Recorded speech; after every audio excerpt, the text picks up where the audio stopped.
المرأة إذا صلت خمسها وصامت شهرها وأحسنت فرجها وأطاعت بعلها فلتدخل من أي أبواب الجنة شاءت. وقال النبي صلى الله عليه وسلم: الدنيا كلها متاع وخير متاع الدنيا المرأة الصالحة.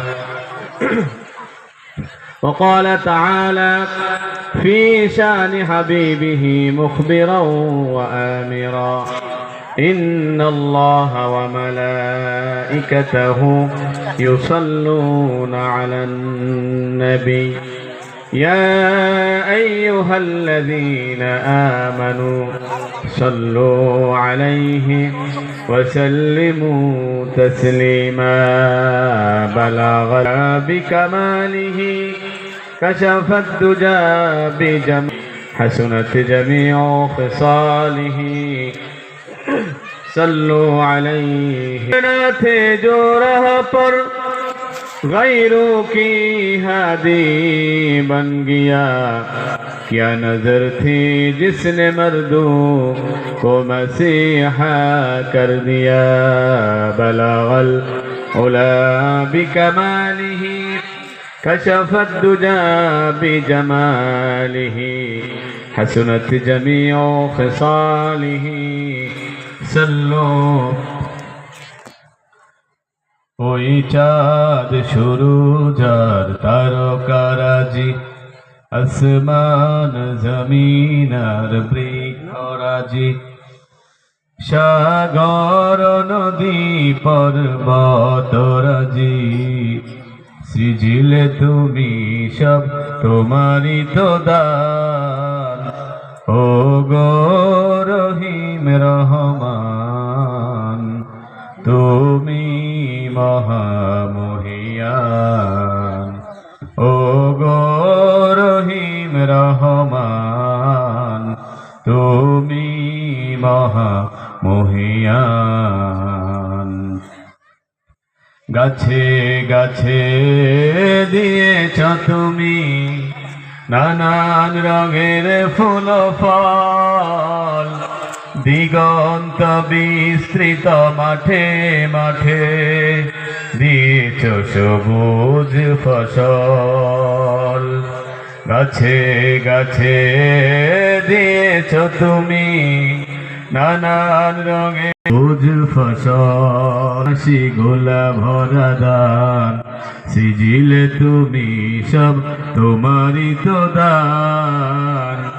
ও গো রহিম রহমান তুমি মহামহিয়ান। ও গো রহিম রহমান তুমি মহামহিয়ান।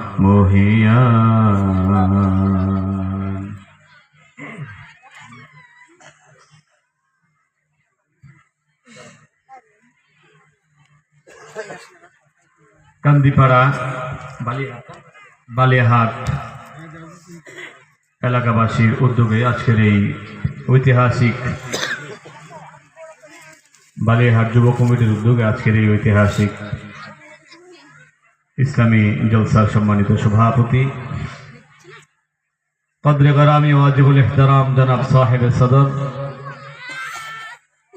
মঞ্চে উপবিষ্ট আছেন জাতির শ্রেষ্ঠ সন্তান, জাতির কর্ণধার ওলামায়ে কেরাম,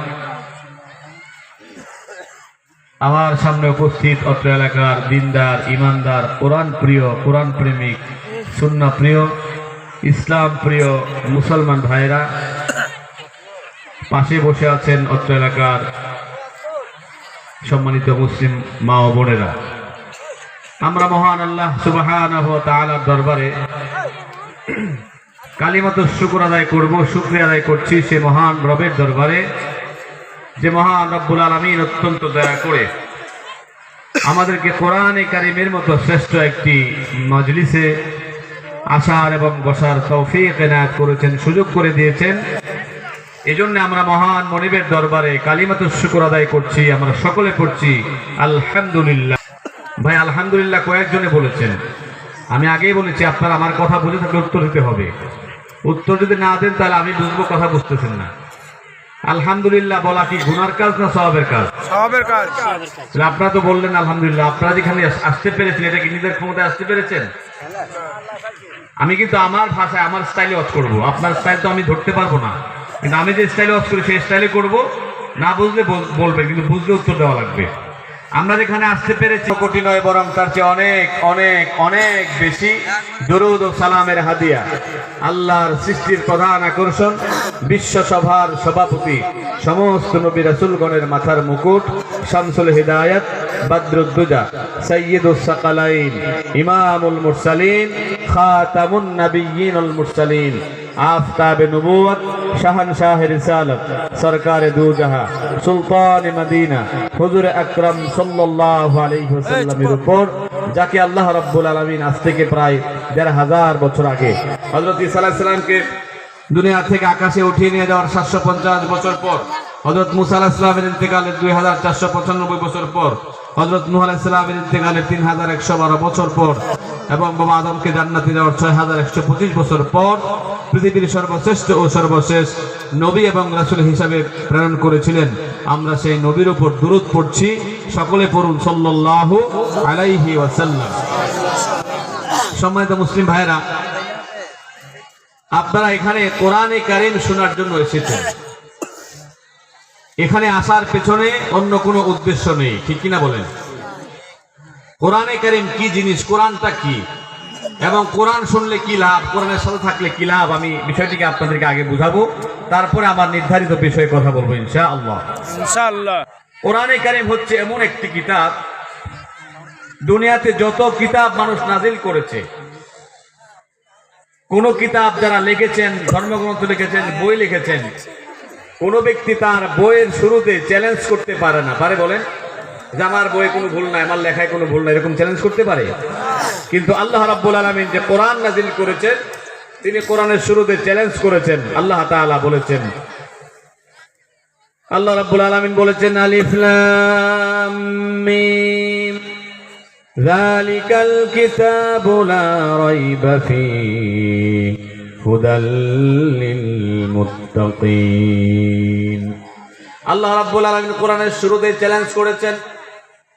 আল্লাহ তাআলা বলছেন, এটা এমন একটি কিতাব, যালিকাল কিতাব লা রাইবা ফীহি, যার মধ্যে সন্দেহ নেই, ভুল নেই, সংশয় নেই, কোনো ভুল ধরার কোনো সুযোগও নেই। কিয়ামত পর্যন্ত কেউ এই কোরআনে কারীম থেকে ভুল বের করতেও পারবে না। যখন ঠিক কিনা? আল্লাহ বলছেন, this is the book about which there is no doubt. আমি এমন কোরআন নাজিল করেছি যে কোরআনে কোনো সন্দেহ নাই, ভুল ধরার কোনো সুযোগও নাই। এই কোরআন হচ্ছে, আমরা এই কোরআনের মহব্বতে এসেছি, এবং কোরআনের বৈশিষ্ট্য হলো আপনি কোরআনের সাথে যত সম্পর্ক রাখবেন, কোরআনের সাথে যত বেশি কানেকশন রাখবেন, রিলেশন রাখবেন, আল্লাহ তাআলা আপনার সম্মান অটোমেটিক বানায় দিবে, জান্নাতে নিয়ে দেবে। সুবহানাল্লাহ। আপনারা হযরত ওমর রাদিয়াল্লাহু তাআলার নাম শুনছেন না ভাই? ওমর রাদিয়াল্লাহু তাআলা আমাদের নবীজির একজন শ্রেষ্ঠ সাহাবী ছিলেন। ইসলামের 2 নাম্বার কি ছিলেন? খলিফা ছিলেন। খলিফা was the second chief of Islam. Omar রাদিয়াল্লাহু তাআলা আপনারা জানেন কি আসলে তিনি ইসলাম কবুল করার আগে আমাদের নবীর পক্ষে ছিলেন না, ইসলামের পক্ষেও ছিলেন না, কিন্তু অনেক বড় শিক্ষিত তিনি ছিলেন। কিতাবের মধ্যে আসছে, আরবের মধ্যে যে কয়জন হায়ার এডুকেটেড লোক ছিল, উচ্চ শিক্ষিত, এর মধ্যে উমর ছিলেন 10 জনের একজন, মানে অন্যতম একজন শিক্ষিত মানুষ। অনেক বেশি তার মানে জ্ঞান গর্ব ছিল, সব ছিল। এরপরে ওমর রাদিয়াল্লাহু তাআলা আরবের যে পরিচালনা কমিটি ছিল, আপনার যেখানে পঞ্চায়েত আছে, ওই আরবদেরকে পরিচালনা করার জন্য একটা কমিটি ছিল, এদেরকে থিঙ্ক ট্যাঙ্ক বলা হতো আরবদের। ওই আরবদের বুদ্ধিজীবী পরিষদের একজন সদস্য তিনি ছিলেন। এত জ্ঞান থাকার পরেও ওমর রাদিয়াল্লাহু তাআলা আল্লাহর নবীকে হত্যা করার জন্য তিনি তরবারি নিয়ে রওনা হয়েছিলেন। যেরকম ঠিক কিনা? আমার ভাইয়েরা, হযরত ওমর রাদিয়াল্লাহু আনহুর বয়স মাত্র 26 বছর। 26 বছরের টকবকে যুবক ওমর রাদিয়াল্লাহু আনহু আল্লাহর নবীকে হত্যা করার জন্য তরবারি নিয়ে রওনা হয়েছেন। রাস্তায় গিয়েছেন, যাওয়ার পরে একজন সাহাবী, তার নাম হযরত নাঈম রাদিয়াল্লাহু আনহু। নাঈম রাদিয়াল্লাহু আনহুর সাথে তার দেখা হয়ে গেছে। সাক্ষাৎ হওয়ার পরে নাঈম বলছেন, ওমর কোথায় যাচ্ছ তরবারি নিয়ে? তিনি বলছেন, আমাকে যেতে দাও, আমি মুহাম্মদকে যিনি আমাদের ধর্মের ভিতরে নতুন ধর্ম নিয়ে আবির্ভাব ঘটেছে তাকে হত্যা করতে চায়। হযরত নাঈম বলছেন, ওমর, মুহাম্মদকে হত্যা করবার পরে আগে তুমি তোমার ঘরের খবর নাও। ওমর বলছে, আমার ঘরে আবার কি হলো? এবার নাঈম বলছেন, ওমর, তোমার যে বোন, আপন বোন, ছোট বোন ফাতেমা, সেই ফাতেমাই তো মুহাম্মদের ধর্ম কালিমা পড়ে ইসলাম কবুল করেছে। সুবহানাল্লাহ। তোমার যে বোন, আপন বোন, তোমার বোনই তো ইসলাম কবুল করেছে, অতএব তুমি তোমার ঘরের খবর নাও। হযরত ওমর রাদিয়াল্লাহু আনহু বাড়ির দিকে ছুটলেন। তিনি গিয়ে দেখলেন তার বোন এবং কয়েকজন সাহাবী মিলে কোরআনে কারিমের তেলাওয়াত করছেন। ওমর রাদিয়াল্লাহু আনহুকে তারা ঘরে প্রবেশ করতে দিল না এবং ওমর রাদিয়াল্লাহু আনহু দরজা ভেঙে ঘরে প্রবেশ করলেন। করার সঙ্গে সঙ্গে ওমরের বোনকে আঘাত করলেন। এক পর্যায়ে ওমর বললেন, তোমরা কি পড়ছো, আমাকে দাও। তার বোন বলছে, ভাই ওমর, তুমি তো নাপাক, তোমাকে দেওয়া যাবে। তুমি যদি কোরআন স্পর্শ করতে চাও অবশ্যই তোমাকে ওযু করতে হবে, গোসল করা লাগবে। ওমর রাদিয়াল্লাহু আনহু ওযু করলেন, গোসল করলেন, সঙ্গে সঙ্গে কোরআনে কারীম হাতে নিলেন। তারা সূরা তাহা পড়ছিলেন। তাহা মা আনজালনা আলাইকাল কুরআনা লিতাশকা ইল্লা তাযকিরাতাল লিমান ইয়াখশা। কোরআনে কারীমের সূরা তাহার 5খানা আয়াত পড়লেন। ওমর আয়াত পড়তে 2 মিনিট সময় লাগে নাই। আয়াত পড়ে ওমর বলছেন, আমি আর কাফের থাকতে চাই না, আমি মুসলমান হয়ে যেতে চাই। ওমর ইসলাম কবুল করার জন্য আগ্রহ প্রকাশ করলেন। আল্লাহ তাআলা তার নবীর মাধ্যমে ওমরকে মুসলমান বানালেন। আমি যে বিষয়টি বোঝাচ্ছি সেটা হচ্ছে, ওমর ছিলেন কোথায় আর গেলেন কোথায়? যে মাত্র ইসলাম কবুল করেছেন, আল্লাহ রাব্বুল আলামিনের নবী ইসলাম কবুল করার কারণে ওমরের ব্যাপারে বলেছেন, লাউ কানা বাদি নবিয়ান লাকানা ওমর। আমার পরে যদি আল্লাহ তাআলা কাউকে নবী বানাতেন তাহলে সেই লোকটি হতেন হযরত ওমর। সুবহানাল্লাহ। মানে আল্লাহ তাআলা নবী হওয়ার মতো যোগ্যতা ওমরকে দিয়েছিলেন এবং ওমর নবী হওয়ার মতো যোগ্যতা তিনি গ্রহণ করেছিলেন। ইসলাম কবুল করার কারণে, কোরআনকে সম্মান করার কারণে আল্লাহ তাআলা তার মর্যাদা বৃদ্ধি করে দিয়েছেন। আমার বন্ধুগণ,